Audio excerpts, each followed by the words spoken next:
Good morning. जो नए series की अगली दवा है वो है कोनियम मैकुलेटम। तो इसके कैरेक्टरिस्टिक सिम्टम मैं पहले पढ़ देता हूँ। तो इसमें है vertigo, turning the head or looking around sideways or turning in bed, swelling and induration of glands after contusion or bruises. Soft part पर है तो मेरे ख्याल से बेलिस भी ज़्यादा बेटर काम करती है। अगर वो हार्ड हो गया है तब conium. Cancerous or scrofulous persons with enlarge glands, urine flows stops and flows again intermittently, prostatic or uterine affection, breast sore hard and painful during menstrual period. तो ये इसके कैरेक्टरिस्टिक सिम्टम्स थे। जैसा कि आप सभी जानते हैं कि कोनियम ही वो पॉइजन है जो दार्शनिक थे सुकरात, उनको दिया गया था मारने के लिए। उनको कोनियम दे करके फिर चलने के लिए कहा गया था। और लोकोमोटर एटैक्सिया, इसमें मतलब पैरालिसिस नीचे से शुरू होती है और ऊपर की तरफ जाती है और धीरे धीरे सुकरात मर गए। तो इसलिए कोनियम ज़्यादा फेमस रहती है, यादगार दवा है, क्योंकि इससे सुकरात को मारा गया था। अभी क्या है कि लोकोमोटर एटैक्सिया में ये बहुत अच्छी दवा मानी जाती है और है भी। और स्पाइनल कॉर्ड अफेक्शन में इसका एक्शन जो है स्पाइनल कॉर्ड पे ज़्यादा है, स्फीयर ऑफ एक्शन। आपका कॉकलस इंडिकस भी जैसे पिछली बार बताया था तो वो भी स्पाइनल कॉर्ड पे है, लेकिन इसमें थोड़ी सी चीज़ें और डिफरेंट हैं। इसमें जो सबसे स्ट्रॉन्गेस्ट सिम्टम है वो है इसका वर्टाइगो। तो वर्टाइगो में क्या है कि turning the head, looking sideways, ऐसे देखेगा तो उसको चक्कर आने लगेगा, ऐसे देखेगा तो चक्कर आने लगेगा। तो कुछ डॉक्टर्स ने ये भी कहा उस समय कि जैसे कि बिस्तर पे सोते समय चक्कर आता है, तो डॉक्टर नैश ने इसको बहुत ज़्यादा पिक्यूलियर नहीं पाया कि सोते समय आता है। इन्होंने ज़्यादा कंसिडर इसी सिम्टम को किया कि टर्निंग द हेड, सर घुमाने से चक्कर आने लगता है। अगर बाएं तरफ सर झुकाने से चक्कर आए तो फिर कोलोसिंथ है आपका। डॉक्टर नैश एक केस डिस्कस करते हैं लोकोमोटर एटैक्सिया का, कि एक बुजुर्ग कपल थे और उनको लोकोमोटर एटैक्सिया की समस्या थी काफ़ी समय से। और वो जब चलते थे तो वो क्या करते थे कि अपनी वाइफ को या तो आगे रखते थे या तो पीछे रखते थे। खड़े होते थे तो उनके पैर जो है बहुत ज़्यादा उनका लोड नहीं ले पाते थे, पैर में ट्रैवलिंग थी। और चलते समय उनको हमेशा डर लगता था कहीं गिर न जाए, खास तौर से तब जब वो साइड वाइज देखते थे। अगर वो किनारे ऐसे देख लिए तो गिर जाते थे। तो इस सिम्टम पे कि aggravation by looking at side wise, doctor EV Nash ने उनको कोनियम सीएम दिया और फिर एक डोज हफ्ते में, फिर महीने में एक बार ऐसे ऐसे करके रिपीट किया सीएम डोज का। और 1 साल में वो पेशेंट पूरी तरह से ठीक हो गए। डॉक्टर नैश की बुक में तो नहीं लिखा, लेकिन मैं एक कंडीशन बता रहा था, मैं डॉक्टर फटक की क्लिनिकल केसेस पढ़ रहा था, उसमें एक और सिम्टम था बेटर बाय हैंगिंग। जैसे मम्स था और मरीज एक तरफ लेट करके सोता था और वो लटकता रहता था हिस्सा, तो उसको आराम मिलता था। तो इस बेस पे उन्होंने कोनियम दिया और वो पेशेंट एक ही दिन में ठीक हो गया। एक सिम्टम है जैसे वर्टाइगो, तो डॉक्टर नैश ने इसको कई बार वेरीफाई किया है। ओल्ड पीपुल में वर्टाइगो, बूढ़े लोगों में फ्रिक्वेंटली ये वर्टाइगो पाया जाता है। और अफेक्शन, ढेर सारे और भी अफेक्शन है जिसके साथ ये अटैच रहता है, ढेर सारे अलग अलग एजेस में। ऐसा नहीं है कि केवल बुजुर्गों में ही। और ओवेरियन और यूट्राइन अफेक्शन में ये वर्टाइगो अगर स्पेशली प्रेजेंट है तो फिर आप कोनियम दे सकते हैं। ओवरीज, यूट्रस या स्क्रोटम, ये सारी चीज़ें ठीक हो जाती हैं। ऑप्थेल्मिया का एक केस उन्होंने डिस्कस किया था। और ऑप्थेल्मिया में जो सबसे ज़्यादा पिक्यूआरएस सिम्टम, जैसा कि डॉक्टर हेनमन ने अपने ऑर्गेनोन ऑफ मेडिसिन में पैराग्राफ 153 में एक्सप्लेन किया कि जो ऑब्जेक्टिव इन्फ्लामेशन है आँखों में, उस प्रोपोर्शन के हिसाब से जो फोटोफोबिया है वो बहुत ज़्यादा रहता है।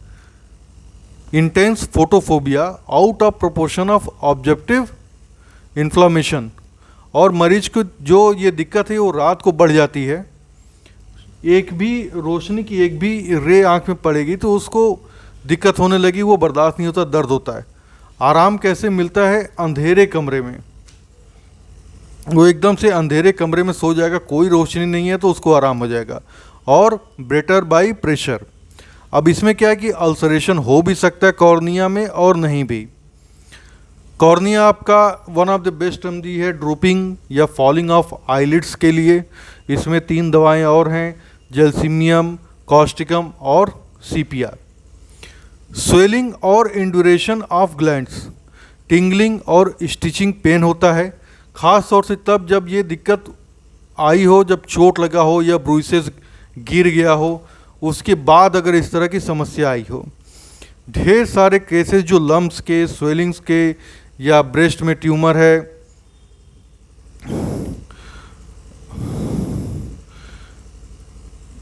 कोनियम देने से वो ख़त्म हो गए हैं। 10M और CM पोटेंशियम, इसमें आपको हाई पोटेंसी में जाना होगा। यहाँ तक कि जो कैंसरस अफेक्शन होते हैं स्तन के, जिसमें इन्होंने एक दवा और दिया हिस्टीरियस रूबेंस, यूट्रस के और पेट के या किसी भी ऑर्गन के जो कैंसरस या स्कीरस अफेक्शन होते हैं और हिस्ट्री में मिलता है, इसको ब्लो लगी है, चोट आया है या गिरा है, किसी भी तरह की इंजरी की हिस्ट्री है, तो कोनियम देने से ढेर सारे केसेस या तो ठीक हो गए हैं या फिर उसमें काफ़ी आराम हो गया है। डॉक्टर नैश कहते हैं कि परहैप्स ये पहली दवा है जिसे हम सोचते हैं ट्यूमर में, स्कीरस में या ग्लैंडुलर इनलार्जमेंट में। अगर वो मरीज चोट लग के आया है, उसकी हिस्ट्री चोट की मिलती है, कॉन्ट्यूशन की हिस्ट्री मिलती है, और ख़ास तौर से अगर वो छूने पे स्टोनी हार्डनेस हो उसमें। कोनियम और साइलिसिया दोनों जो है हार्डनेस के लिए हैं। स्तन में गांठ है तो कोनियम और साइलिसिया दोनों इंडिकेटेड हैं स्तन के हार्ड गांठ के लिए, लेकिन कोनियम क्या है राइट साइड के लिए, साइलिसिया लेफ्ट साइड के लिए। इसमें 3 दवाओं का कंपैरिजन है, मेरे ख्याल से कार्बो एनिमालिस में डॉक्टर साहब ने कंपैरिजन किया था। इसमें जो 3 दवाएं हैं वो है कार्बो एनिमालिस, कोनियम और साइलिसिया। तो इसका कंपैरिजन आपको कार्बो एनिमालिस के डिटेल में मिल जाएगा जब वो दवा आएगी तो। और इसमें एक्यूट लेंसिएटिंग पेन होता है, और इस मेडिसिन को, कोनियम को और ज़्यादा कंसिडर आप तब कर सकते हैं जब महीना आता है महिलाओं में, बच्चियों में या टीनेज जो लड़कियां रहती हैं, महीना आता है, उस समय उनका जो ब्रेस्ट है, स्तन है, वो बड़ा हो जाता है, शोर हो जाता है, छूने पर दर्द होता है, और थोड़ा सा भी झटका लग गया, जर्क लग गया या वॉकिंग करने पे थोड़ा सा भी जर्क लगा तो उसमें बहुत तेज दर्द होता है। जितने भी स्कीरस अफेक्शन होते हैं, चाहे वो ब्रेस्ट के हों, वुम्ब के हों, यूट्रस या किसी भी पार्ट के हों, उसमें बर्निंग, स्टिंगिंग और डार्टिंग पेन होता है, और इसमें कभी कभी एपिस से लेकर के कन्फ्यूज़न हो सकता है। तो बाकी के जो सिम्टम है वो डिसाइड करेंगे कि आपको एपिस देना है या फिर कोनियम। कोनियम का आपका सेक्सुअल ऑर्गन पे भी बहुत अच्छा इफेक्ट है। अगर आदमियों की बात करें तो सेक्सुअल डिज़ायर बहुत ज़्यादा रहती है, लेकिन परफॉर्मेंस बिल्कुल लो रहता है। या तो इरेक्शन होगा ही नहीं, या इरेक्शन होगा भी तो वो तुरंत डिस्चार्ज हो जाता है, जिससे वो काफ़ी इम्प्रेस फील करता है। अभी क्या है कि सेक्सुअल डिज़ायर है ज़्यादा लेकिन परफॉर्मेंस नहीं कर पाता है, तो पेशेंट डिप्रेशन में चला जाता है, हाइपोकॉन्ड्रियासिस का शिकार हो जाता है। और यहाँ तो इन्होंने ये भी लिखा है कि ब्लूएस्ट ऑफ द ब्लू, इतना ज़्यादा वो डिप्रेशन में चला जाता है। तो ये कंडीशन किसी भी, दोनों कंडीशन में आती है, या तो बहुत ज़्यादा सेक्स करता हो, रोज़ लड़कियों के साथ वो आनंद लेता हो, या फिर उसको वो मिला ही नहीं, तो ओल्ड मेड या ओल्ड बैचलर,